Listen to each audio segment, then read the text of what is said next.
It's your girl, Kira Shanice, and we are back at it again. Once again, if you guys are new here to the channel, go ahead on and hit that like and subscribe, and should even hit the post notifications so you get notified every time I upload.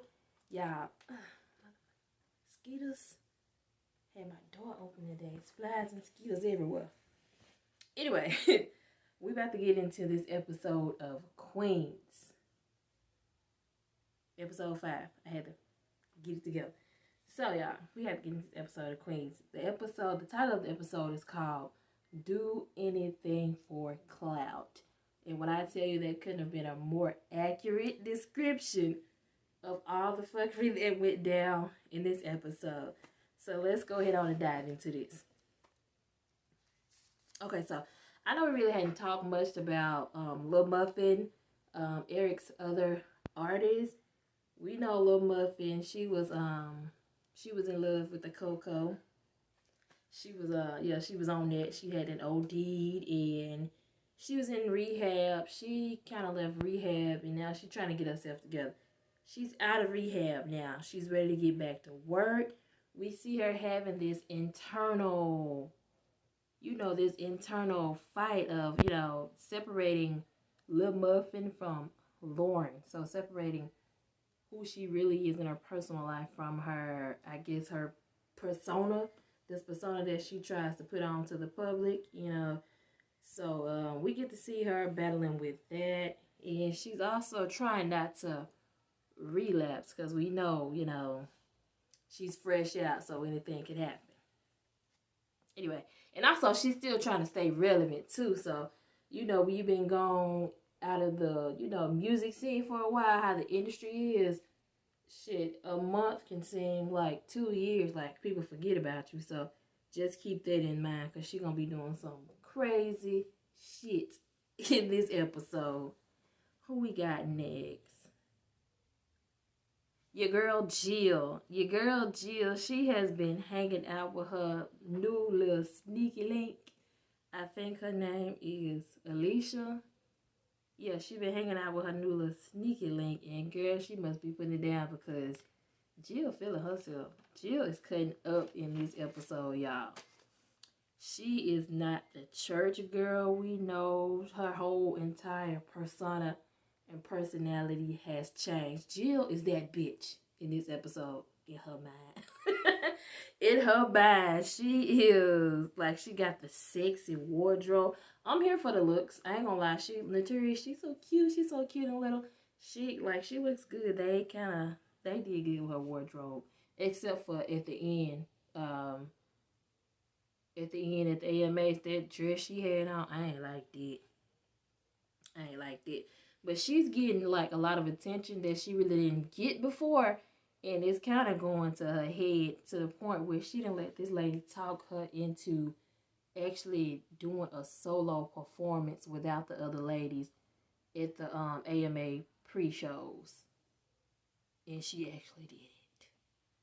So yeah. Anyway, what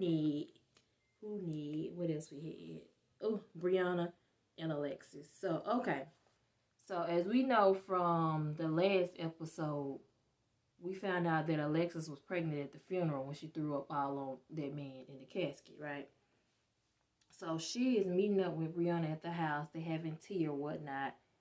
And pretty much Brianna just want to know if she keeping the baby. Like, girl, is you keeping the baby? And Alexis, she's going on. She really don't know what she gonna do at this point. And Brianna, she better than me, but her draws must be from here to here because she got the big girl panties on. Because, yeah, I ain't there yet. I'd have drug her ass. She could have came and set up in my house talking about what she gonna do about a baby. Girl, bye. But anyway, we gonna get on your girl Valeria. So this episode, we see a lot of Valeria's insecurities coming out because, as we know, she was like put up for foster care when she was like a baby or whatnot. And we seeing a lot of her insecurities come to life. She's not really getting the same level of attention that she's used to getting, that she got in the earlier years. So she decides to go and get some ass shots a week before they are going to perform at the AMAs. And while she's at home recouping and, trying to recover, she sees somebody, sneaking around outside.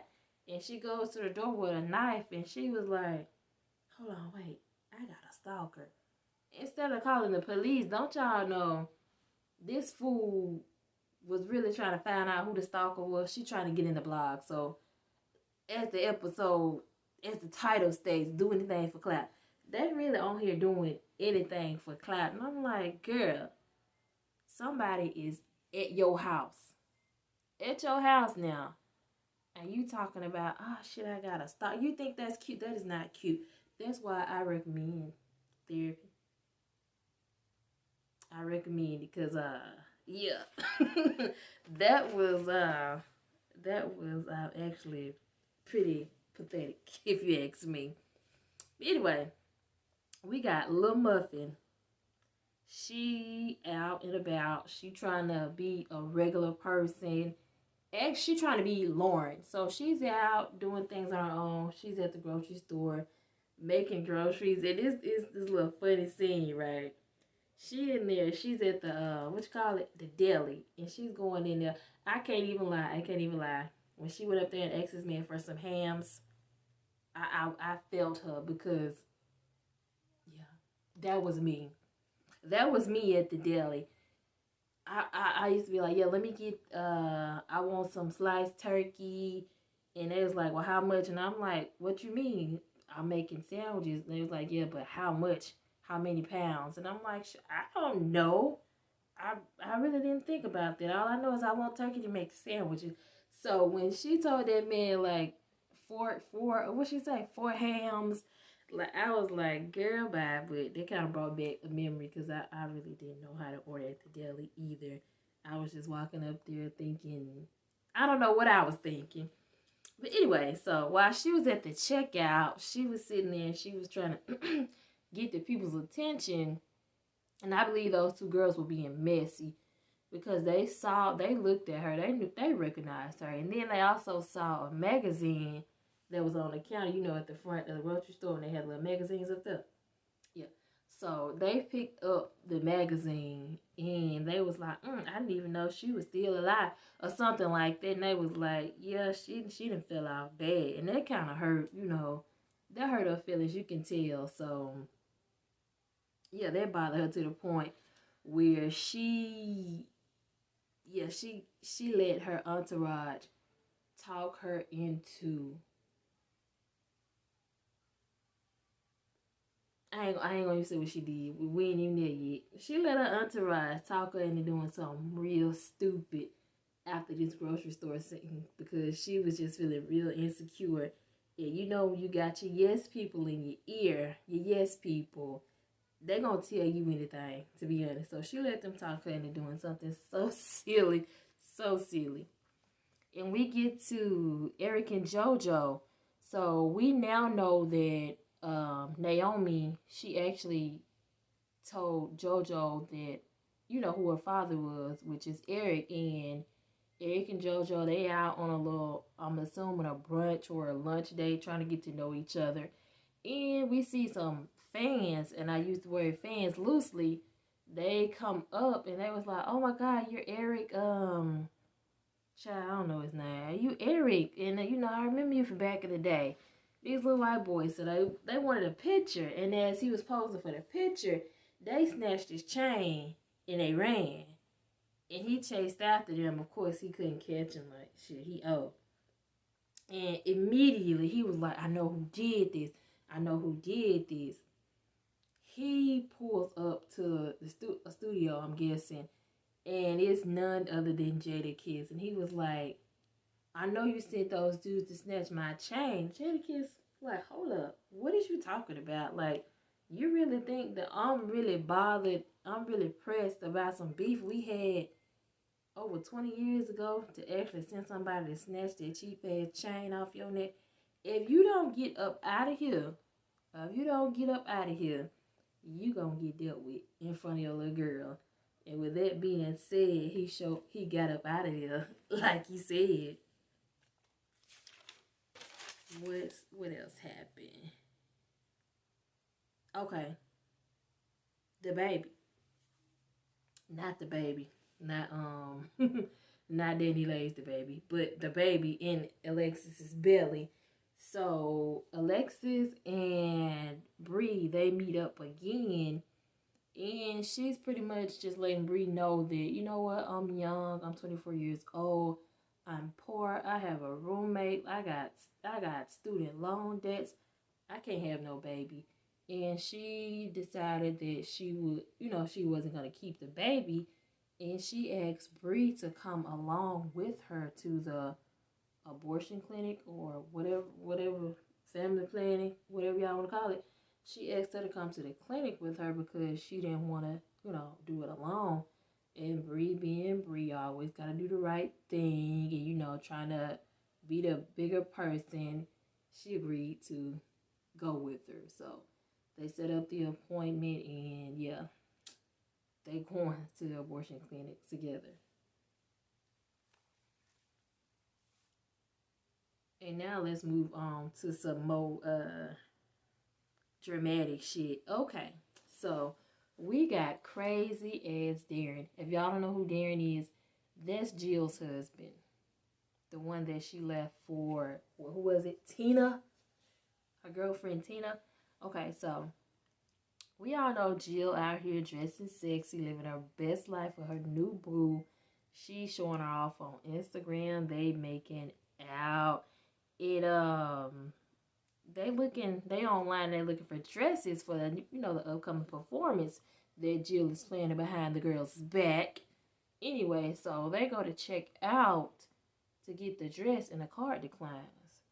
So come to find out, she called the bank, and her husband, or ex-husband, soon to be ex-husband, he done got himself a lawyer, and he done froze the bank account. So she on the phone with him. She like, what are you doing? Like, you froze the accounts?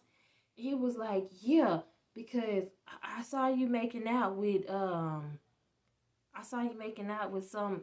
lady that wasn't Tina on Instagram, and like I thought, like, turns out it wasn't just about Tina.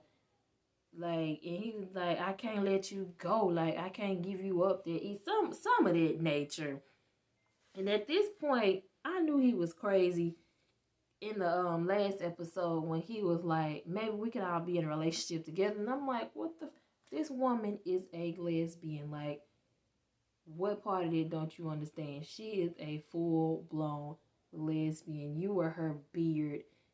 As fucked up as it was for her to, marry you and live out this, life that you have, and you thinking that, y'all was good, and then one day out of the blue, she's leaving you for what, from your perspective, one day out of the blue, she's leaving you for another lady. I can get that, but at this point, it's like, dude, you gotta let it go. And it was kind of scary because he was like, I'm not giving you up. Like, I can't let go. If I sign those papers, that means it's over. And she was like, Darren, it is over. Like, there's no point in dragging on this divorce when it's not gonna work. Like, I'm a lesbian, you're a man, I'm a woman. That doesn't work. So he says, okay, I'll sign the papers and I'll unfreeze the accounts. And he proceeds to cry in his car. And at that moment, I knew Jill. I don't know. At that moment, I was like, I don't know, Jill. You probably done fucked up. Because this man is really, he out here crying in the car. And I'm willing to bet anything, he was outside of the house watching. The way he was looking, he was outside of the house watching. He knew that lady was in there. That's why he cut them cards off. And we get on over to the AMA pre-show. Everybody taking pictures on the red carpet, doing what they do. And Lil Muffin and her entourage shows up. And y'all, you remember when I said she let them talk her into doing something stupid? I ain't gonna even call it stupid. Something silly, something childish. She let them people talk her into getting a diamond-studded unicorn corn implanted into her forehead. You know, like what's that dude's name that go with JT from the City Girls? The dude that had the diamond on his head. I can't think of his name right now. I don't really listen to them, that his music or anything. But I heard about the implant incident. So Lil Muffin, she done went and got some little thing like that. Except hers is a unicorn horn, so it's like protruding from her forehead. It's like huge. She looked cute. She looked like a cute little unicorn, and I'm like, girl, like, why? Anyway, and while they are at the pre-show party, they're talking, just catching up, having a good time. And Brianna, she gets pushed up on by some young, cute rapper that, remembers her from back in the day. And he pretty much rolls up on her and he was like, hey, I'm like, you sexy, you this, you that. He was really laying on extra thick. And, I know he probably just wanted hit because he like, damn, an old head rapper that still look good. I'm going to try to get up in there, which is cool because Brianna, she done been through a lot. She and his husband and died on her, left with all these kids. Side chick pregnant, and you got to take her to the abortion clinic. So I'm here for Brianna having a little fun. But she was like, I can't go nowhere with you. He was trying to get her to go out, fly out to Paris or somewhere like that. And she was like, I can't do all that. And he was like, you know what? I'm going to give you my number, and you can call me anytime, any place, anywhere, and I'm coming. And he walked off just like that, and I was like, okay, Bree. I was hoping that she took him up on that offer, even if it was just for one night. She deserves it. She's been a good woman and a good wife and a good mother. She deserves it, and she's not married anymore. Her husband is dead. He did what he did and died. So I'm here for it. I ain't mad at it at all. What's next? Okay, yeah, and this when the performance came. So Jill done let this lady actually talk her into getting up there on that stage and performing the group's song without the group. She got up there, she did her thing. I ain't gonna lie, she was cute. She looked good. The performance was good, but like the whole situation was just pretty fucked up, and it's gonna cause some type of tension in the group, particularly with Brianna and Jill, because they like kind of close. So, and Bree, when all this performance was going on, everybody was like, okay, and they was just looking like, damn, she really doing this, and that was like enough. Bree was at her fuckery limit. She was like, I gotta get out of here. She pulled out her phone. She making a phone call. She getting out of there. And I already knew who she was calling. She hit up the young buck, and I'm assuming she called him on the phone to see where his location was. She ended up meeting up with him in his hotel room, and yeah, she took him up on his offer. And she came to the door and she was like, I probably can't go to Paris with you and nothing like that. Not verbatim, but she was like, I can't go to Paris with you and nothing like that, but I can come teach you a lesson or something like that. And I was like, okay, Professor Sick, go ahead on. Give him a few courses in SEX. I'm here for it.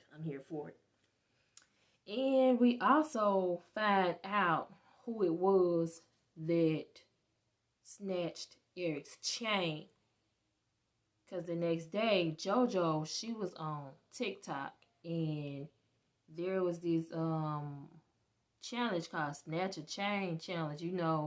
All these challenges going on TikTok when the kids doing stupid stuff, so it makes sense. And she called Eric and she let him know. She was like, hey, I know who got the chain, I know where they stay at. I'm assuming these kids posted their house on TikTok and she knew where they stayed at, so they pulled up. And she was asking Eric, she was like, we could just go to the police. It's just a chain. Like it's just a chain. Like, it's stupid that we out here doing this. And eventually he breaks down and told her, he was like, It's not just a chain. I bought that chain 20 years ago. That chain means a lot to me. And like I bought that chain when me and your mama didn't work out. And at the time, I didn't know. I knew she was pregnant, but that, I knew it wasn't going to work out. So in turn, I bought the chain to kind of solidify it. And now that I'm finding out, that you are in fact my daughter, I was actually going to give you that chain when we met up for brunch. So that chain was for you, and it meant a lot to me. That's why I'm trying to get it back.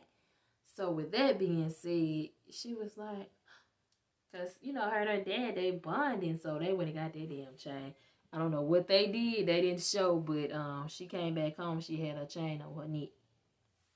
And we're going to get to the fallout between Jill and Bree. So everything pretty much came to a head with Jill and Bree at their final rehearsal before the AMAs. And Bree, she pretty much feels like Jill has changed, which she has. Ego is super inflated, which it is. And pretty much she's just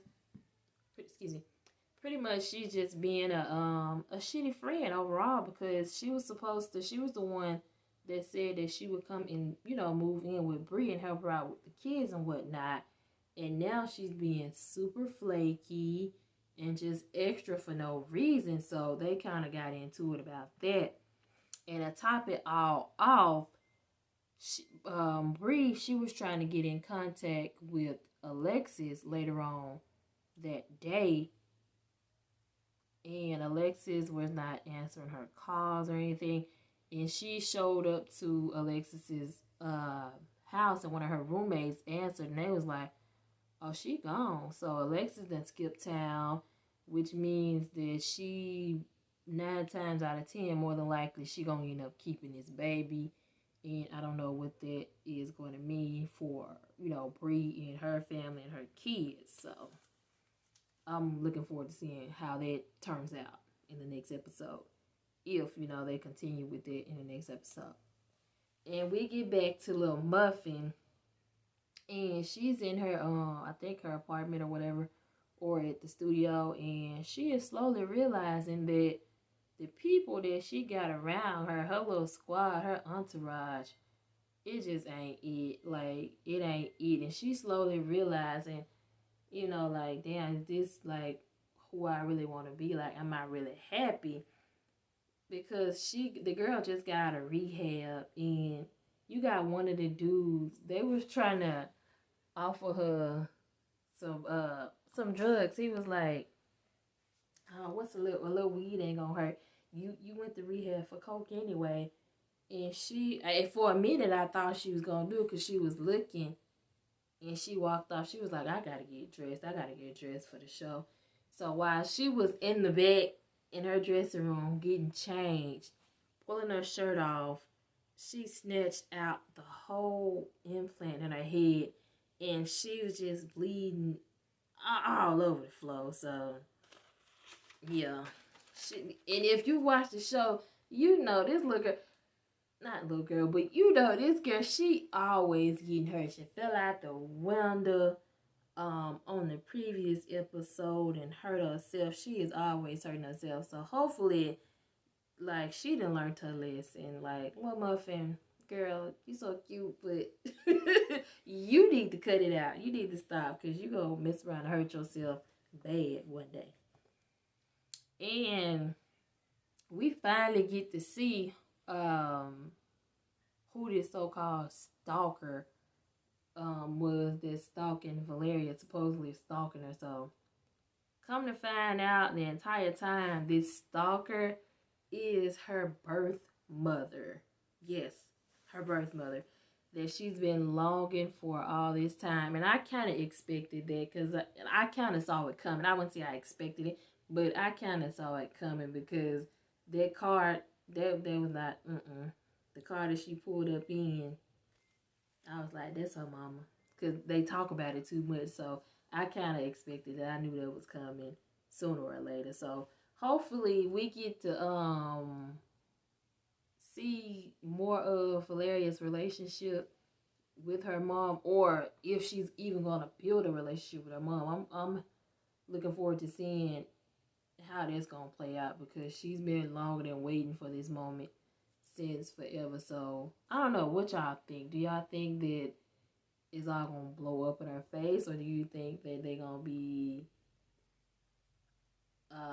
one big happy family?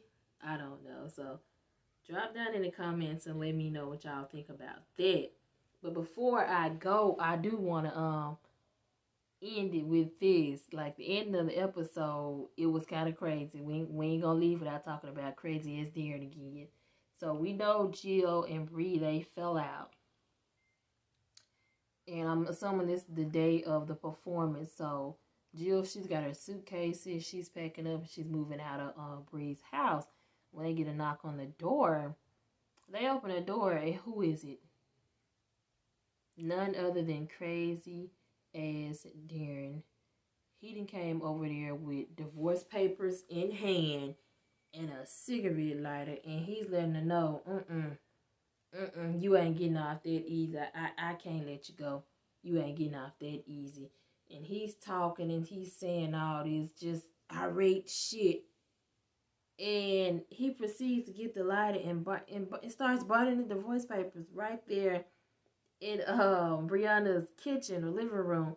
And I'm like, damn, is he gonna throw the papers and try to set the house on fire? What is he doing? But no, he backed out of the house and he threw the papers down on the porch, and he was like, I need you to see this. I'm burning these papers. You ain't getting off that easy. And I was like, oh my God. I knew he was crazy, but I didn't know he was that crazy. So, yeah. Jill, you got some shit on your hands, but you got some fatal attraction type shit on your hands. This man is stalking you. He's pulling up everywhere you are. He's stalking your Instagram. He's stalking everybody in close proximity to you. So at this point, you might want to go ahead on and file a restraining order and get some type of paperwork did upon him, because I don't think this is going to end well for you. What y'all think? Do y'all think that Darren's going to go off the deep end and maybe do something to Jill, or, you know, one of her partners or somebody that she's close to? Because it is not that deep. I'm sorry, it is not that deep. That's the end of this week's episode. That was my review and my thoughts on the situation. So if y'all like what I had to say, like I said before in the beginning, you guys can go ahead on and hit that subscribe button. Go ahead and tap that like button and evil dingle that little bell so you guys can get notified when I upload. With that being said, I'm out of here, y'all. I'm tired. I'm sleepy. I had a long day. See y'all in the next one.